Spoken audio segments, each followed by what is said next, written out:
Olá, eu sou Edson Leonel, sou professor do Departamento de Estruturas da USP São Carlos e nesse vídeo nós discutiremos o tema Estruturas Mistas Planas, que é o tema que está contido no capítulo 7 da apostila de Mecânica dos Sólidos e Resistência dos Materiais que eu tenho editado ao longo do tempo. Se você quiser uma cópia gratuita dessa apostila, basta me encaminhar uma mensagem nesse endereço de e-mail que está na sua tela. A primeira coisa que a gente pode se perguntar quando a gente começa a assistir esse vídeo é o que são estruturas mistas. No contexto aqui da nossa disciplina, nós podemos associar estruturas mistas a estruturas que são compostas por mais de um tipo de elemento estrutural ou por materiais diferentes, tá bom?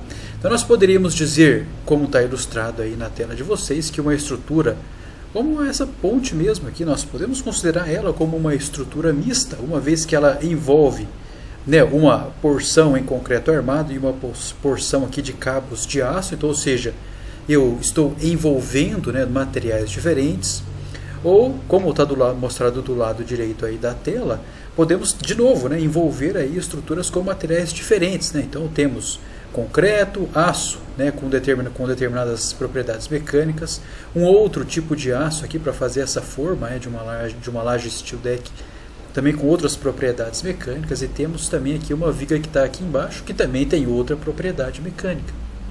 Tá?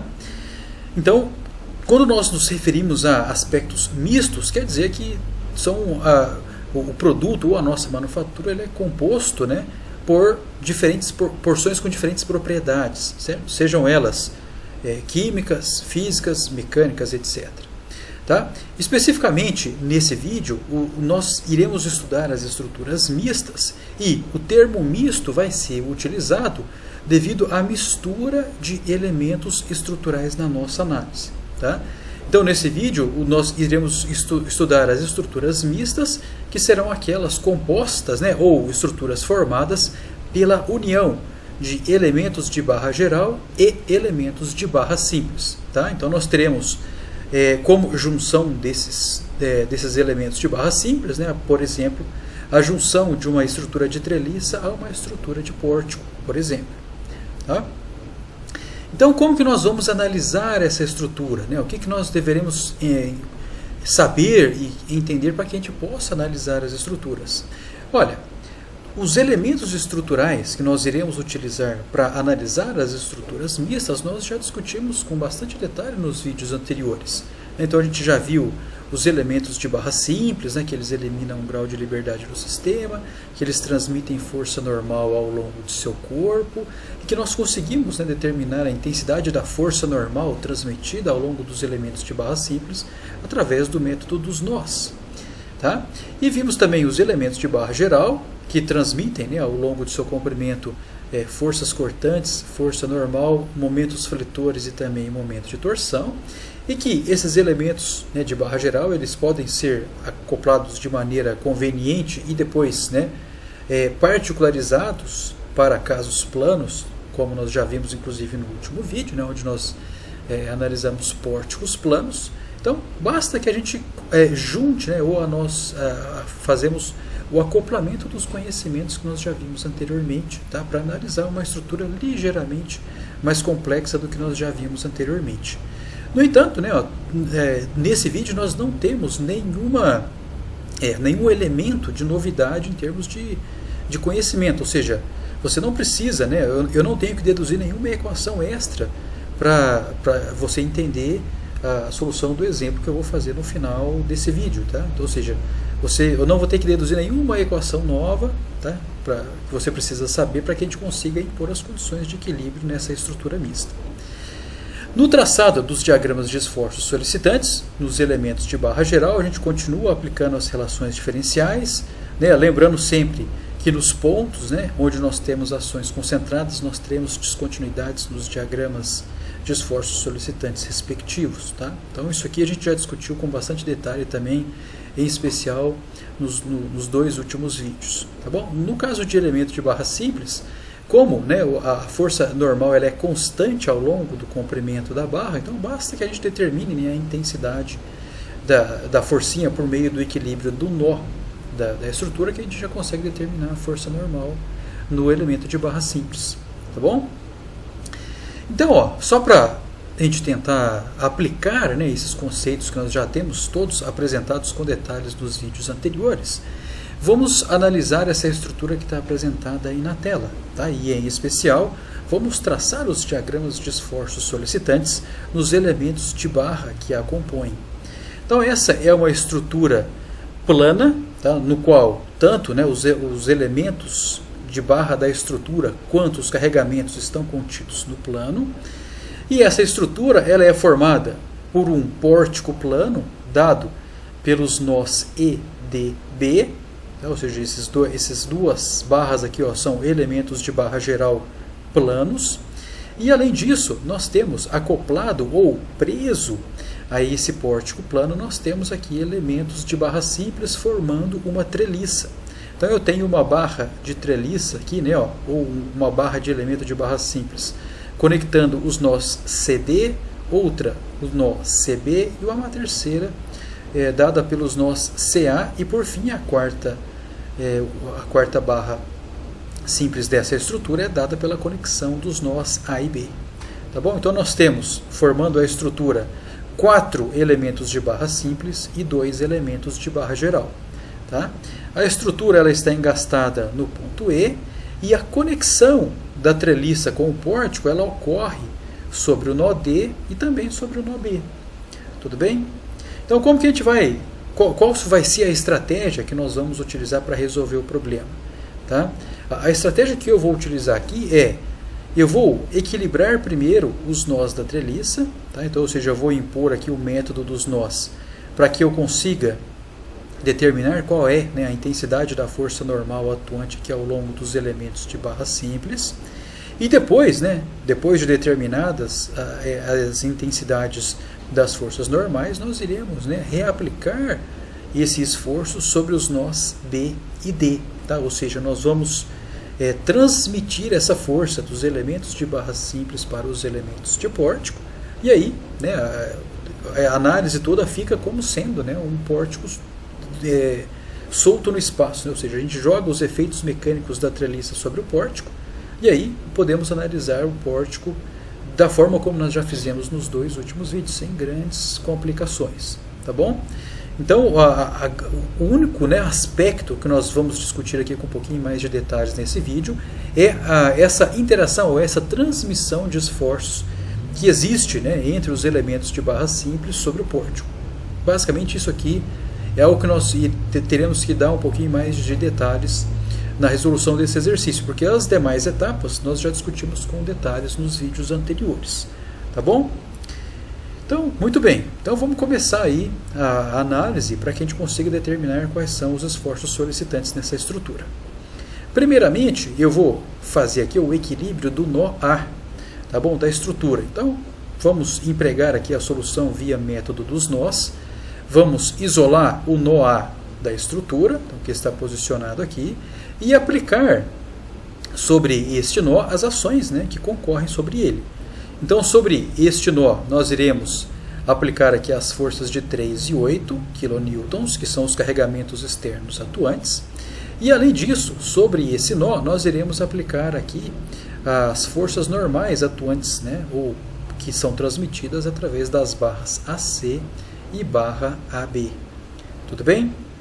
Então, ó, a princípio eu não sei o sentido correto, né, dessas forças normais. Eu estou arbitrando esses 2 sentidos. E depois, quando a gente impuser aqui o equilíbrio, nós descobriremos, né, se o sentido que nós arbitramos está correto ou não. Tá bom? Então esse ângulo alfa, né, que está indicado aqui, a gente consegue determinar ele de forma muito fácil por meio de geometria mesmo, né? Uma vez que nós sabemos que essas forças aqui indicadas, o FAC e o FAB, ele obrigatoriamente vai estar orientado na direção das suas respectivas barras simples, né? Uma vez que a força ela é transmitida pelo elemento estrutural, tá bom? Então, fazendo aqui uma análise trigonométrica muito simples, a gente consegue descobrir aqui qual é o seno e o cosseno desse ângulo alfa, muito tranquilo. E então, com base nisso, vamos impor, né, a condição de equilíbrio de ponto material sobre esse nozinho. Tá? Lembrando que esse nozinho, optei por começar a análise nele pelo fato dele ser um nó factível, tá? Ou seja, sobre o nó A eu conheço apenas, eu desconheço apenas duas forças, né, que são o FAC e o FAB, e eu tenho apenas duas equações de equilíbrio, né, que são as duas equações de equilíbrio de somatória de forças associadas ao equilíbrio de ponto material. Então, se nós fizermos aqui a somatória de forças em Y igual a zero, então eu vou ter a componente de menos 8, que é o carregamento externo, que ela deve se anular com a componente vertical da força AC. Então, se eu decompuser a força FAC, né, numa componente horizontal e numa componente vertical, essa componente vertical aí, ela precisa se anular com essa força de 8 aplicada. Então, fazendo essa continha aqui, a gente descobre, né, que o FAC ele tem que ser 25,3 kN. Tá? Se o sinal aqui, ó, ele foi positivo, isso quer dizer, né, que a força atuante ela é de tração. Tudo bem? Então, por isso, nós, inclusive, né, arbitramos as forças no método dos nós de tal maneira que a força escape, né, do nó e não concorra para o nó, para que durante o equilíbrio, né, o sinal que vem associado à força ele já naturalmente indique, né, a nossa convenção, né, de tração positivo e compressão negativo. Tudo bem? Joia. Então, depois da somatória de forças em Y feita, vamos fazer a somatória de forças em X igual a zero. Então, eu tenho aqui forças em X, eu tenho o FAB, tá apontando no sentido negativo de X, menos, né, a componente horizontal do FAC, então que é o FAC cosseno desse ângulo alfa, mais 3, que é o carregamento aplicado, isso tudo dá zero. Então, o nosso FAB, nós descobrimos que ele vale menos 21 kN. Tá? Então, se o sinal dele aqui é negativo, isso indica que é uma compressão. Tá? Tranquilo até aqui? Então, eu só tenho que chamar a atenção de vocês aqui para um fato que pode ser melindroso isso aqui, mas eu espero que... Eu já discuti isso anteriormente, lá, agora nós falamos do método dos nós, mas eu quero relembrar esse aspecto aqui. Quando nós fazemos o equilíbrio nodal, tá, nós arbitramos as forças atuantes nesse sentido. Tá? No entanto, nós temos que saber que, através, né, da terceira lei de Newton, ou seja, através de ação e reação, as forças que atuam sobre os nós, elas possuem, né, mesma intensidade, né, mesma direção, mas sentidos opostos, né, quando aplicadas sobre o extremo da respectiva barra. Tá bom? Então, por exemplo, digamos que essa barra ilustrada aqui, na nossa tela, essa barrinha horizontal, seja nossa barrinha AB. Tá bom? Então, do equilíbrio, nós descobrimos, né, que o FAB ele é menos 21 kN. Então, esse sinal negativo que aparece aqui, claro, né, que ele indica que a barrinha está comprimida. Mas ele indica também que o sentido que eu arbitrei para essa força não é o sentido correto. Tá? O sentido correto dessa força é que ela atua, né, no sentido horizontal, mas ela atua da esquerda para a direita. Tudo bem? Consequentemente, né, se a forcinha aqui no nó ela atua da esquerda para a direita, sobre a barra, né, ou seja, sobre o extremo da barra, ela tem que estar atuando também na horizontal, mas da direita para a esquerda. Tá bom?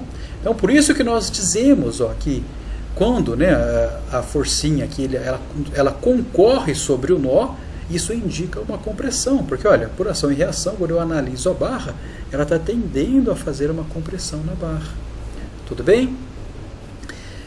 Tranquilo. Então, se no extremo da barra eu observo, né, nesse caso aqui, uma força de compressão, também, né, por questões de equilíbrio, no extremo oposto, para esse caso, né, de elementos de barra simples, com carregamentos aplicados sobre os nós, eu vou observar também uma força de compressão de mesma intensidade da que atua no extremo que eu já determinei. Tudo bem? Então, por isso que esta situação aqui indica uma compressão para a gente. Tudo bem? Ou seja, essa mesma discussão que eu acabei de fazer com vocês, ela pode ser feita também para as barras tracionadas. A ideia é a mesma, só você inverter aí o sentido da forcinha analisada. Tá bom?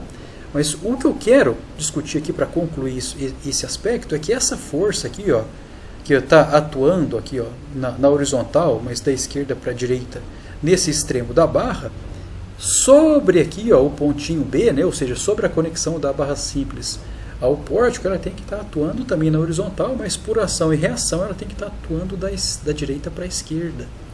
Tá bom?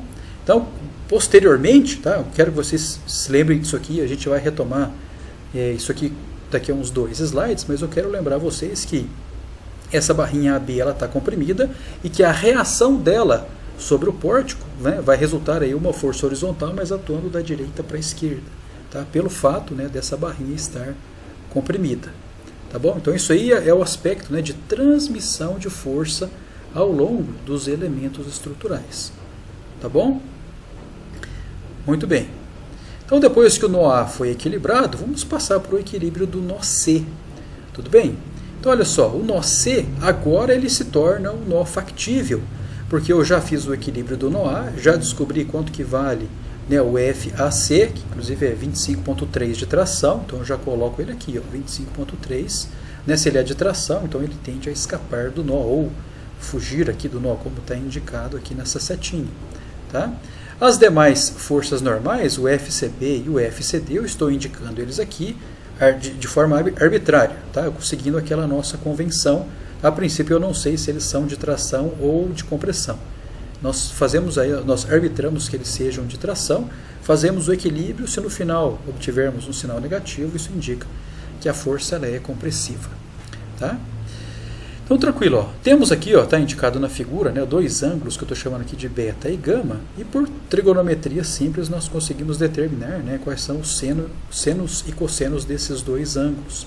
Tá? Uma vez que a gente já sabe, né, que essas forças serão transmitidas pelo corpo da estrutura, né, ou seja, através dos elementos de barra simples. Tudo bem? Então, muito bem. Então, depois disso, né, já conhecemos, né, sobre o nó C, uma das forças normais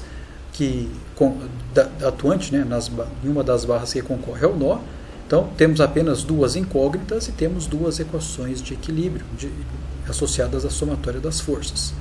Então, vamos impor aqui, sobre o nó C, né, a somatória de forças em x igual a 0. Então, nós deveremos tomar aqui, né, nessa decomposição, né, de forças aqui a parcela horizontal, né, do FCD. Então, se eu decompor ela numa parcela vertical e em uma horizontal, basta, né, que eu calcule essa parcela aqui, horizontal tomando o seno do ângulo gama. Então eu vou ter o FCD seno de gama mais a parcela horizontal do 25,3. Tá? Então, para isso basta que eu multiplique aqui pelo seno desse ângulo beta. Tá? Então, fazendo essa continha simples aqui, a gente descobre, né, que o nosso FCD ele vale 28,842 kN. Tá? Se utilizando essa convenção, né, de esse posicionamento das forças sobre o nó resultou positivo, então isso indica para a gente uma força de tração. Tá? E finalmente, né, vamos impor também sobre esse nó a condição de somatória nula de forças verticais ou de forças em Y. Então eu tenho que tomar a componente vertical da força FCD, tá, que vai resultar aqui o menos FCD cosseno de gama. Temos que tomar a parcela vertical, né, dessa força de 25,3 que se refere à força FAC. Então pego aí o 25,3 cosseno do ângulo gama, né, para eu tomar a componente vertical dessa força, e menos o FCB, que está posicionado na vertical. Então digo que isso tudo é igual a 0 e descubro que o nosso FCB ele é menos 24 kN. Tá? Se resultou negativo, isso indica que é uma compressão na barra. Tudo bem? Tranquilo até aqui? Equilíbrio nodal está tranquilo? Né? Então, isso aqui normalmente não tem grandes problemas. Tá? Ou seja, a determinação das forças normais nos elementos de barra simples. O aspecto que eu quero gastar um pouquinho mais de tempo aqui nesse vídeo é dar detalhes para vocês de como que a gente faz a transmissão das forças normais atuantes nos elementos de barra simples sobre os elementos de barra geral. Tá?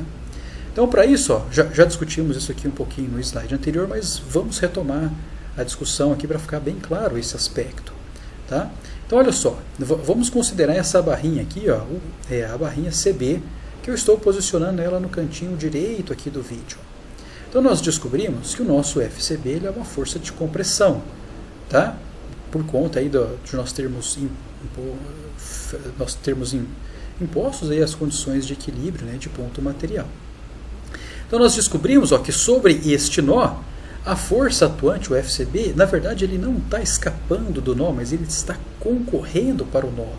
Tá? Então o sentido correto dessa força FCB ela é de fato vertical, mas ela tem que atuar de baixo para cima e não de cima para baixo, como está ilustrado nessa figura. Tá? Então, ó, se sobre o nó essa força atua de baixo para cima, sobre o extremo da barra CB, ela tem que atuar de cima para baixo. Tá? Ou seja, ela é ação e reação nesse caso. Tudo bem? Da mesma forma, ó, se em um extremo aqui ó, nós temos essa força normal, aqui, esse N, que atua aqui de cima para baixo, ou seja, aí que indica efetivamente uma compressão na barra, no extremo oposto tem que ter uma força, né, ó, de mesma intensidade, mesma direção, mas sentido oposto, né, para que a barrinha esteja na condição de equilíbrio. Tá? Então, na extremidade oposta, ou seja, na extremidade B da barra CB, nós temos que ter uma força vertical para cima, como está ilustrado aqui, tá? Para que a barrinha esteja em equilíbrio. Tudo bem?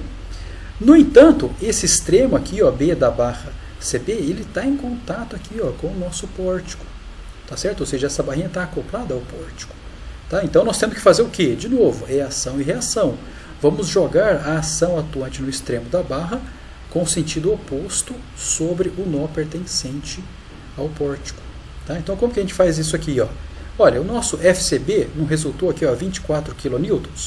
Tá? Então, se eu inverter o sinal, sobre o nó B eu vou ter uma força aqui ó, atuando né, de cima para baixo igual a 24 kN, né, já que é ação e reação. Então, se sobre o extremo da barra essa força está atuando de baixo para cima, sobre o nó que pertence ao pórtico ela vai estar atuando de cima para baixo, tá, com a intensidade igual a 24 kN, como nós já determinamos anteriormente.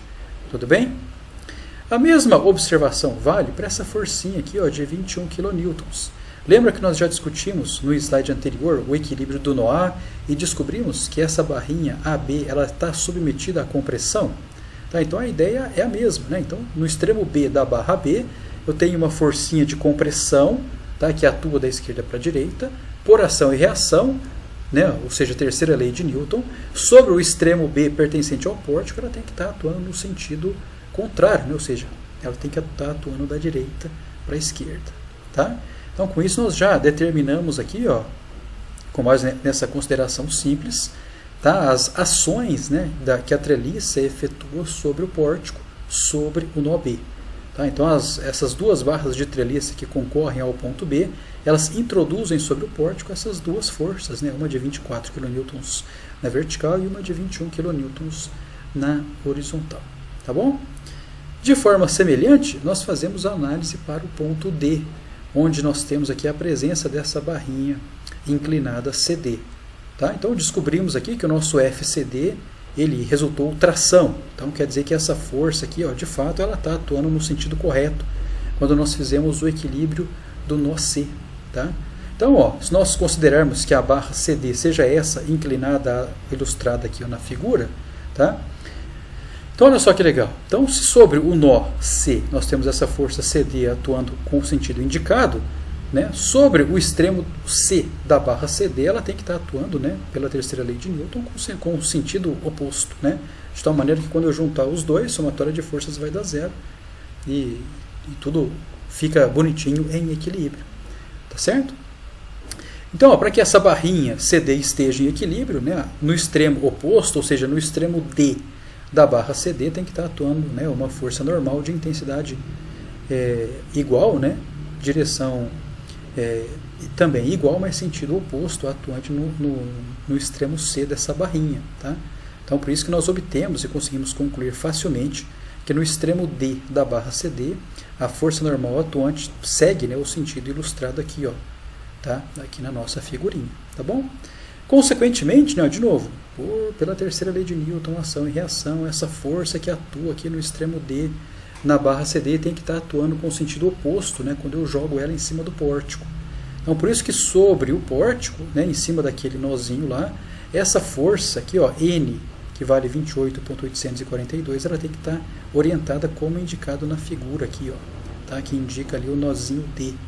Tudo bem? Então, a terceira lei de Newton, ação e reação, jogamos isso aí facilmente e fazemos a transmissão do esforço né, de nó para barrinha para o nó, e aí um nó para o pórtico.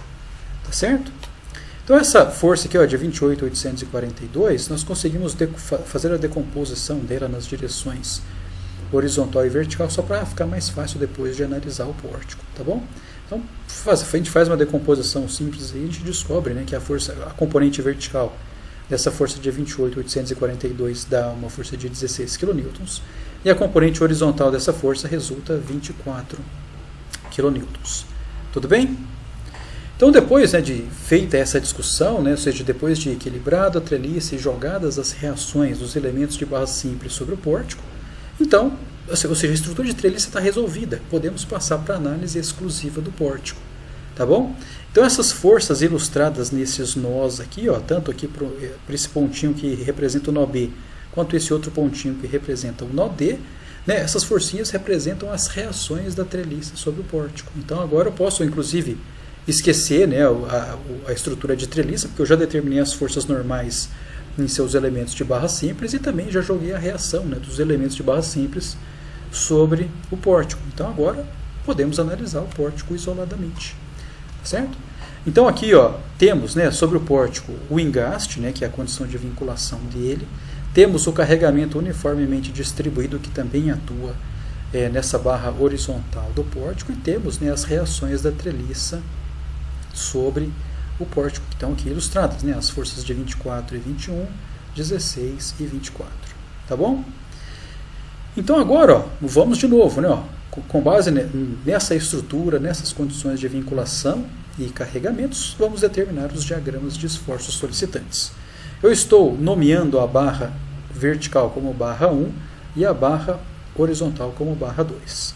Tá? Então, a estratégia que a gente vai seguir aqui é a mesma que nós já discutimos nos vídeos anteriores. Vamos, primeiramente, né, calcular as reações de apoio e depois isolar barra por barra, utilizar as relações diferenciais e traçar os diagramas de esforços solicitantes. Tá bom? Então, primeiramente aqui, ó, vamos, com base nessa ilustração da estrutura de pórtico, vamos criar um diagrama de corpo livre para essa estrutura. Tá? Então, esse diagrama de corpo livre, a gente consegue fazer isso facilmente substituindo, né, as vinculações por reações de apoio equivalentes aos graus de liberdade restringidos. Então a gente sabe aqui, ó, que no caso plano, o engaste ele impede, né, o deslocamento na direção de x, o deslocamento na direção de y e também o giro da estrutura no plano, tá, que contém a estrutura e seus carregamentos. Tá? A consequência disso é que surgirão, né, duas forças reativas, né, uma horizontal e uma vertical, que estão associadas aos deslocamentos impedidos, e vai surgir também um momento, né, de reação também associado ao impedimento do giro naquele ponto. Então, agora nós fazemos aqui, ó, somatória de forças em x igual a 0. Então, eu tenho a força de 24 atuando, tenho a força de 21 aqui atuando nesse sentido, menos, né, essa reação HE, impõe o equilíbrio e descubro que o HE vale 3 kN. Fácil. Somatória de forças em y igual a 0, nós teremos aqui o VE, que é a reação do apoio.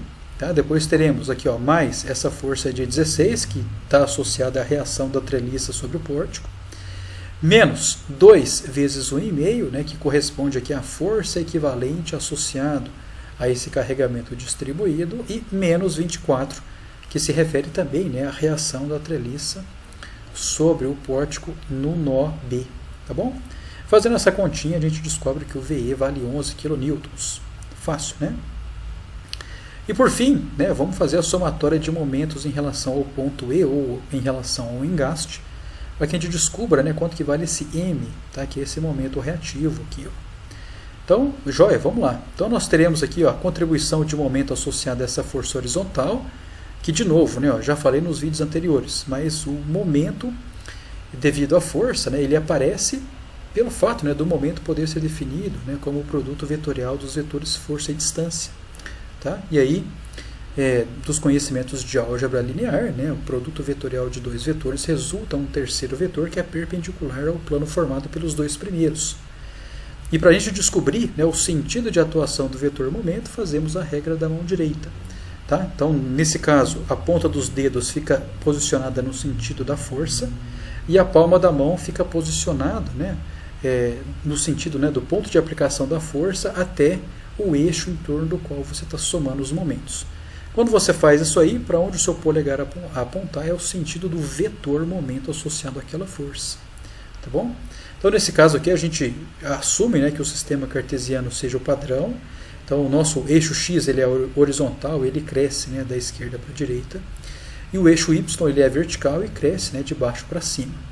Então a contribuição de momento associado a essa força de 21, ele é 21 vezes 3, né, que é essa distância aqui. Então isso dá para a gente aí um momento positivo, né, já que o polegar sai para fora da tela. Depois temos uma contribuição de momento negativo associada a essa força de 24, né, ou seja, eu vou ter 24 também. Perdão, essa 24 que eu estou dizendo é essa aqui. Ó, tá? Então eu tenho 24 vezes 1,5, que é essa distância horizontal. Tá bom? Depois temos também a contribuição de momento associado a esse carregamento distribuído, que vai nos dar, né, 2 vezes 1,5. Tá? Então isso aqui me dá a força equivalente associada a esse carregamento distribuído, vezes 1,5 sobre 2, que é a distância, né, do ponto de aplicação dessa força equivalente até o eixo, né, em torno do qual eu estou somando momentos. Tá? E depois temos ainda, né, agora sim, a contribuição de momento associada a essa força de 24 kN, né, que é 24 vezes 3, também negativo. E também, né, negativo é a orientação do momento M imposto aqui, ó, tá? Ou pelo menos arbitrado, para a gente fazer esse equilíbrio. Tá certo? A força de 16 ela não entra na nossa conta porque a distância dela, né, o braço de alavanca dela é 0, assim como as forças HE e VI que nós determinamos aqui anteriormente. Tranquilo? Então, quando a gente faz esse equilíbrio aqui, essa continha, a gente descobre, né, que esse momento M ele vale menos 47,25 kN/m. Tá certo? Então, o que isso quer dizer? Bom, o sinal negativo que aparece aqui, ele simplesmente indica que o sentido que nós arbitramos aqui para a gente fazer o equilíbrio não é o correto. Então, o sentido de atuação correto do momento não é um sentido horário, né? Mas o sentido correto desse momento ele é anti-horário. Tá? Ou seja, esse momento ele é positivo de verdade. Tá? Então, isso aqui essa informação é importante porque quando nós formos isolar a barra 1 do restante da estrutura, a gente tem que lembrar, né, que o sentido correto do momento ele é um sentido anti-horário. Tá bom? Então, ó, uma vez que nós já definimos ou já calculamos aqui as reações de apoio, podemos passar, né, para as análises isoladas, né, das barras. Né? Então, vamos fazer aí o Fred Krueger. Né? Vamos por partes aqui, vamos isolar cada uma das barras e traçar os diagramas um por um. Então, quando nós isolamos aqui, ó, a barra 1, então o que nós descobrimos? Né? Nós sabemos que no seu extremo inferior nós temos a reação horizontal VE de 11, temos essa reação horizontal HE de 3 e temos aqui, ó, o momento, né, de menos 47,25, lembrando, né, que esse sentido aqui foi o sentido incorreto que nós arbitramos anteriormente, então por isso que ele carrega o sinal negativo. Tá bom? Então, beleza. Então, ó, se a estrutura toda está em equilíbrio, cada parcela ou cada porção material que a compõe, ela precisa estar também em equilíbrio. Então, essa barrinha 1, de forma isolada, ela tem que estar também na condição de equilíbrio. Tudo bem? Então, ó, sobre essa barrinha aqui, ó, nós aplicarmos sobre ela as ações nos extremos e os carregamentos atuantes, né, no outro extremo dessa barrinha, nós temos que impor as condições de equilíbrio para encontrar, né, quais são as intensidades de cortante normal em momento para que a condição de equilíbrio seja atendida. Tá?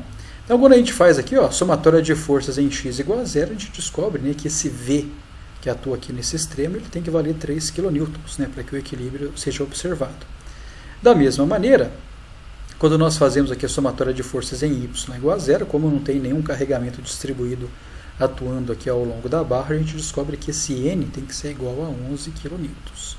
E finalmente, né, se nós fizermos somatória de momentos, né, em relação a essa extremidade superior da barra igual a 0, então o que a gente vai descobrir? Né? Nós vamos descobrir que, né, esse momento aqui, né, ó, que é o menos 47,25, menos esse 3,3, né, que é a contribuição de momento associada a essa força horizontal, mais esse M que eu arbitrei aqui, ele tem que ser igual a 0. Tá? Tudo bem? Então, quando a gente faz esse equilíbrio aqui, ó, a gente descobre que este momento que atua aqui na extremidade superior, ele tem que ser igual a menos 38,25 kN/m. Tá? E aí, de novo, né, ó, por que esse sinal aparece? Bom, o sinal menos aparece só para indicar que o sentido que eu arbitrei aqui não é o sentido correto, né? Que na verdade esse momento ele tem que estar atuando aqui no sentido horário para que o equilíbrio efetivamente aconteça. Tá bom? Fácil até aqui. Então, ó, uma vez que as ações nos extremos das barras estão determinadas, nós podemos passar ao traçado dos diagramas de esforços solicitantes. Então, vamos utilizar as relações diferenciais, né? Então, vamos traçar inicialmente o diagrama de força normal. Observamos aqui, ó, que ao longo do comprimento da barra não temos nenhum carregamento distribuído. Então, o nosso dm de x dx igual a menos p de x, né? Essa é a relação diferencial. Descobrimos que o nosso p de x é zero. Tá? Então, qual deve ser, né, o n de x, que é o derivo, que resulta zero? Tá? A gente já discutiu isso aqui largamente nos vídeos anteriores, isso aí tem que ser um cara constante. Né? E se ele é constante, então basta que eu conheça o valor da força normal ao longo de qualquer ponto, ao longo do comprimento da barrinha. E em particular eu já conheço, né, o valor da força normal nos extremos, que inclusive concorda, né, com o que prediz aí a relação diferencial. Tá? Então nós temos aqui como as forças normais aqui, elas são iguais, claro, em módulo, mas tendem a comprimir essa barrinha. Então isso aí, pela nossa convenção, né, forças de compressão são negativas. Então com isso a gente já consegue traçar de forma fácil aqui, ó, o diagrama de força normal para essa barrinha. Tá certo? Quando a gente passa aqui para o traçado do diagrama de força cortante, também é bem simples. Né? A relação diferencial é o dv de x dx é igual a menos q de x. Tá?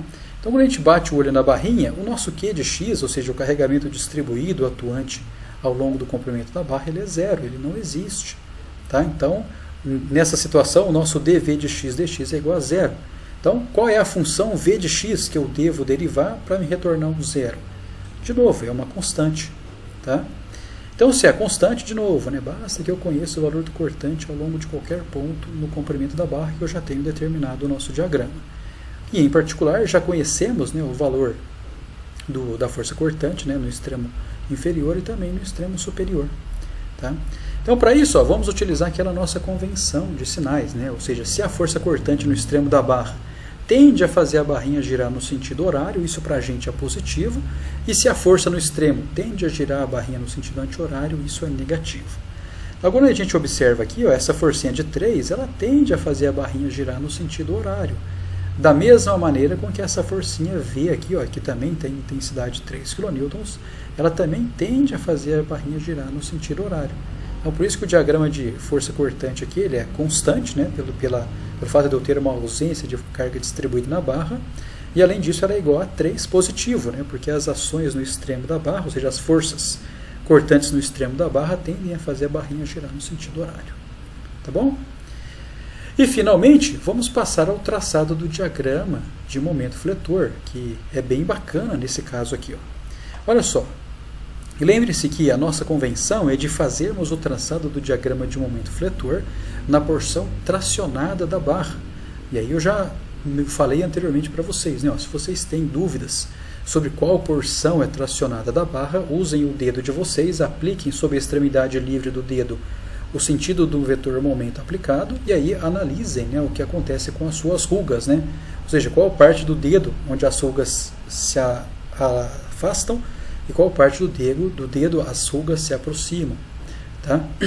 Então, nesse caso aqui, ó, vamos analisar, já conhecemos inclusive, né, os valores das ações nas duas extremidades, já sabemos quanto que valem os momentos nas duas extremidades, então isso é tranquilo.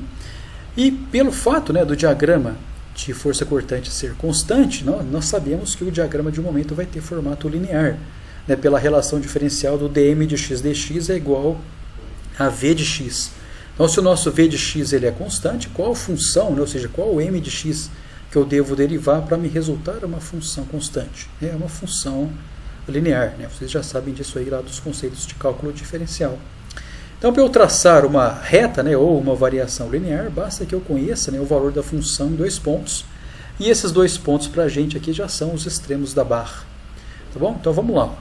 Então, vamos analisar aqui na extremidade inferior da barrinha qual dos dois lados da barra está sendo tracionado. Será que é o lado direito ou será que é o lado esquerdo? Tá? Vamos analisar. Para isso, posicione o seu dedo na vertical, tá? E considere que a extremidade livre do seu dedo seja a extremidade inferior dessa barra. Tá? E sobre essa extremidade, aplique aqui, ó, com a sua outra mão o sentido do momento que atua lá naquela extremidade livre. Tá? Então esse momento aqui, ó, de menos 47,25, se vocês se lembram lá, ele tem esse sinal menos porque ele não atua aqui no sentido horário, mas ele atua aqui no sentido anti-horário, tá? De tal forma que o seu vetor momento ele é positivo, ele sai para fora aqui do plano da tela.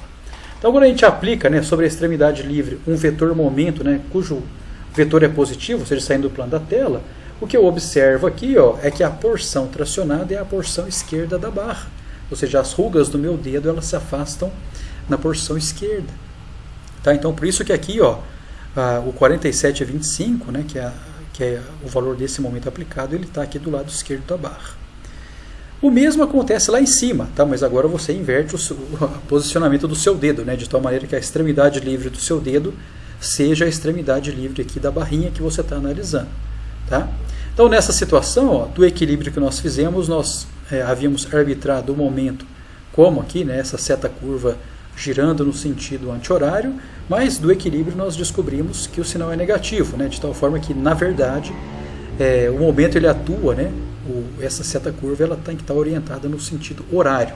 Tá? Então, essa seta curva orientada no sentido horário indica nada mais, nada menos do que um vetor momento negativo. Tá? Ou seja, um vetor momento entrando no plano aí da nossa tela.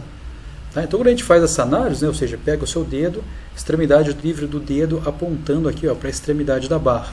Impõe sobre o seu dedo, né, o sentido do momento atuante, e aí você analisa, né, qual parte do dedo onde as rugas se afastaram, a esquerda ou a direita. Na minha análise aqui, as rugas se afastaram na porção esquerda. Então, isso aí dá origem a esse diagrama que está ilustrado aqui, né? Ou seja, o valor de 38,25, tá? É a variação linear, traçado, pronto, acabou, fácil. Tá? Então podemos, ou seja, primeira barra, assunto encerrado, resolvido. Tá bom?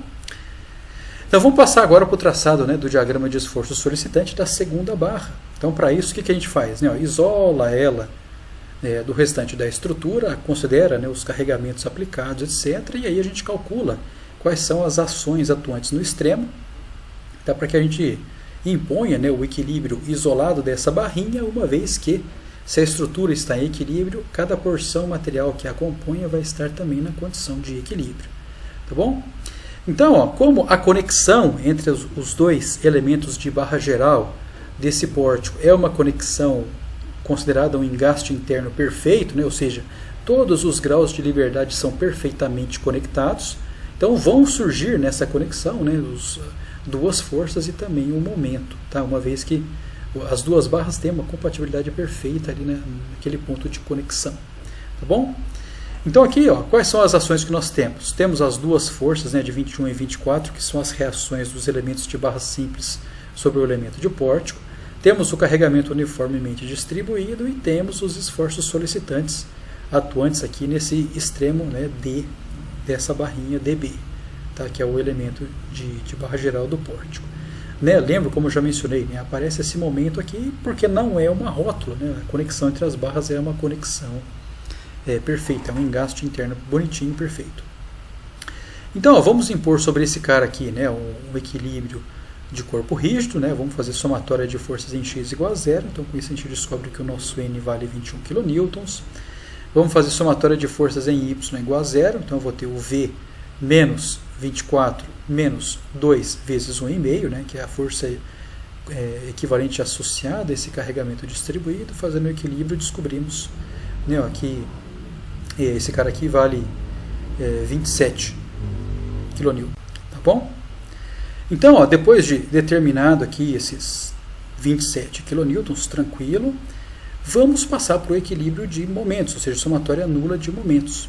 Então, para isso que a gente faz, né, ó, vamos fazer uma somatória de momentos em relação ao extremo da esquerda ou à extremidade desse elemento de barra geral. Então, vamos considerar aqui, né, a contribuição de momento associada a essa força de 24, que é 24 vezes 1,5, menos a contribuição de momento associada à força distribuída, que é 2 vezes 1 vezes 1 sobre 2, menos esse m, né, já que o vetor momento ele é negativo, igual a zero. Então, com isso, a gente descobre que o momento ele é menos 38,25, que, de novo, né, significa o que esse sinal negativo? Significa apenas que o sentido que eu arbitrei para ele não é o sentido correto, né? O sentido correto dele é o contrário do que está ilustrado nessa figura. Tá bom? Tranquilo? Então, joia. Então, uma vez que nós já determinamos aqui os valores das ações nos extremos, então a gente pode passar, né, para o traçado dos diagramas de esforços solicitantes. Tudo bem? Então, para isso, ó, vamos utilizar as relações diferenciais. Com relação à força normal, olha, não tenho nenhum carregamento distribuído na direção paralela ao eixo da barra. Então, nessa situação, força normal ela é constante. Tá? Como as forças de normais aqui estão de compressão, isso aí é sinal negativo para a gente, né? na nossa convenção. Então, 21, diagrama de força normal traçado. Tá? No caso de força cortante, olha só o que acontece, que bacana, né? Ó, sabemos que temos aqui, ó, uma carga distribuída de forma perpendicular ao eixo da barra, e que essa carga distribuída ela tem, né, um formato constante. Tá? Então, o nosso dv de x dx, que é igual a menos q de x, tá? Essa é a relação diferencial. O nosso q de x ele é constante, ele vale 2. Então, qual é a função que eu derivo que me dá uma constante? Né? Ou seja, qual é o v de x que eu devo derivar para me dar uma constante? É uma função linear. Tá? Então, com base nessa análise, já sabemos que o cortante ele tem uma variação linear. Então, se é linear, basta que eu conheça, né, o valor do esforço solicitante em 2 pontos, é para eu traçar essa reta. Descobrimos, né, que o nosso v de x ele vale 27 e que, além disso, né, esse 27 tende a fazer a barrinha girar no sentido horário, que na nossa convenção é positivo, então por isso que aparece esse 27 aqui. Tá? Por outro lado, no outro extremo, tá, com a força que atua aqui, ó, existe uma força concentrada de 24, e essa força concentrada ela também tende a fazer a barrinha girar no sentido horário. Tá? Então, ou seja, ela também é positiva, tá, de intensidade aqui igual a 24. Tá bom? Então, variação linear, todos os cortantes aqui, né, possuem valores positivos ao longo dessa barrinha. Então, olha só, se o cortante ele possui variação linear, o momento tem que possuir uma variação quadrática. Concorda comigo? Fácil, né? Então, beleza. Para eu traçar essa variação quadrática, eu preciso conhecer os valores, né, de 3 pontos para eu traçar essa variação quadrática. Né? E quais serão esses 3 pontos? Então, 2 deles estarão sempre associados, né, à intensidade dos momentos atuantes nos extremos da barra. Então, 2 deles a gente sempre vai conhecer de forma fácil. Esse terceiro ponto, que nós deveremos conhecer para traçar o diagrama de momento, ele está sempre associado ao ponto onde, né, a força cortante ela é 0. Tá? Ou seja, da relação diferencial, né, o nosso dm de x dx é igual ao v de x. Se o v de x é 0, né, então isso aí indica para a gente um ponto de momento máximo. Né? Não é isso que a gente faz lá no cálculo diferencial, para encontrar um valor extremo de uma função, né, a gente deriva igual a 0, né, para a gente achar o ponto de inflexão dela. O que nós observamos aqui, ó, nessa barra especificamente, é que o cortante ele não passa por um 0 no trecho analisado. Então, o fato dele não passar por um 0 no trecho analisado, isso indica para a gente que os valores extremos de momento estão posicionados nos extremos da barra. Tá bom? Então, nesse caso, para eu traçar esse diagrama, eu não preciso conhecer ou não, né, esse terceiro ponto, uma vez que ele não existe nessa barrinha que nós estamos analisando. Então, para eu traçar essa variação de momento fletor, né, basta que eu posicione, né, os valores dos momentos nos extremos, que o primeiro dele é 0 e o segundo vale 38,25, e eu esboço, né, a variação desse momento por meio de uma curva parabólica, como está mostrado aqui nesse diagrama. Tá bom? Então, outro aspecto aí que vale a pena salientar antes da gente partir para a conclusão do exercício é que esse momento aqui, ó, ele traciona a parte superior da barrinha. Então, olha só, tá vendo que eu arbitrei ele no sentido anti-horário e do nosso equilíbrio ele deu negativo, né? Então, o sentido correto dele é um sentido anti-horário. Então, vamos posicionar aqui o nosso dedo. A extremidade livre do nosso dedo é a extremidade que eu quero analisar. Vamos aplicar, né, sobre o nosso dedo o sentido do momento que lá atua.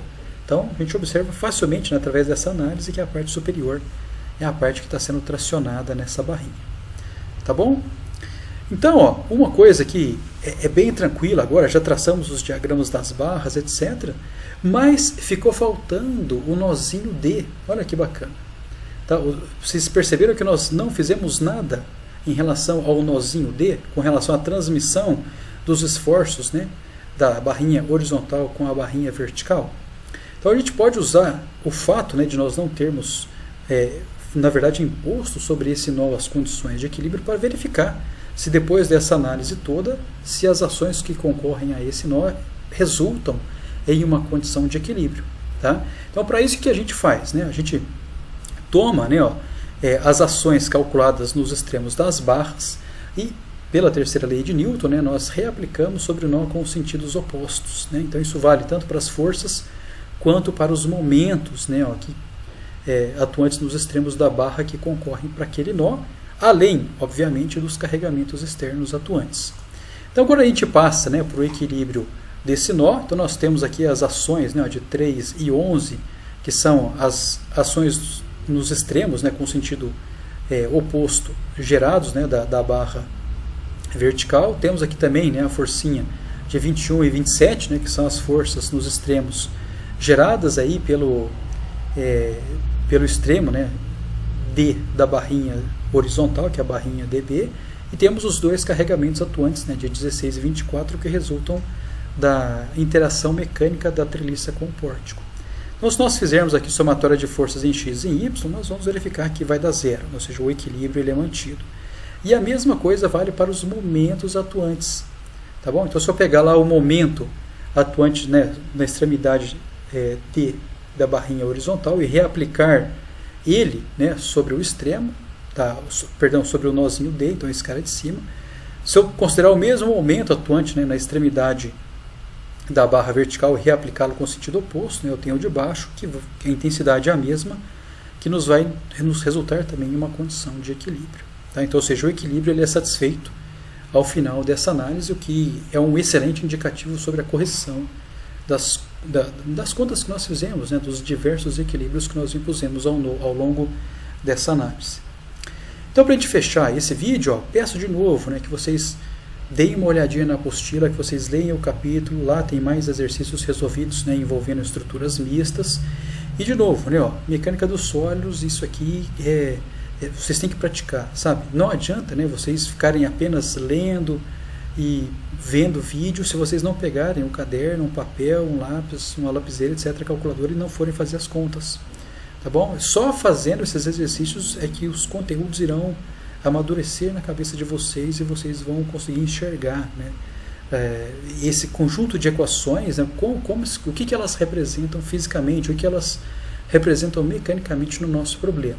E na minha opinião particular, né, quando você consegue enxergar nas equações a mecânica que ela descreve, aí você está se tornando engenheiro. Tá bom? Então peço que vocês leem a apostila, também façam os exercícios e pratiquem, tá bom? Então, é isso aí. Muito obrigado pela atenção de vocês. Grande abraço.